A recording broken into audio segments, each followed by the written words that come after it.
Welcome to Samba Samba. Enjoy the video. In this video, I will explain how to replace your Nissan Rogue key fob battery. First, gather your essential tools. You will need a small flathead screwdriver, which is crucial for carefully prying open the fob. Additionally, ensure you have one new CR2032 coin cell battery ready. This simple preparation will make the entire replacement process smooth and efficient, taking only a few minutes of your time. To begin, locate the small release button on the side or bottom of your key fob. Press this button and pull out the mechanical key, setting it aside for a moment. Next, you will see a small slot where the mechanical key was housed.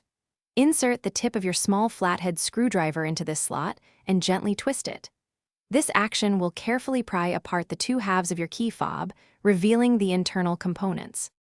Once the key fob is open, you will see the circular coin cell battery.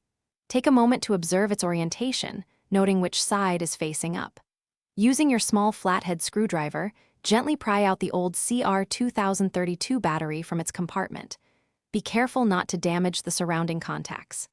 Now, take your new CR2032 battery and insert it into the compartment, ensuring the positive side, usually marked with a plus sign, faces upwards. With the new battery securely in place, it is time to reassemble your key fob. Carefully align the two halves of the fob and press them firmly together until you hear a satisfying click, indicating they are securely fastened.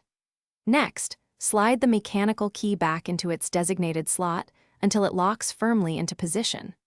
Finally, take a moment to test your key fob by attempting to lock and unlock your vehicle, ensuring everything is working perfectly.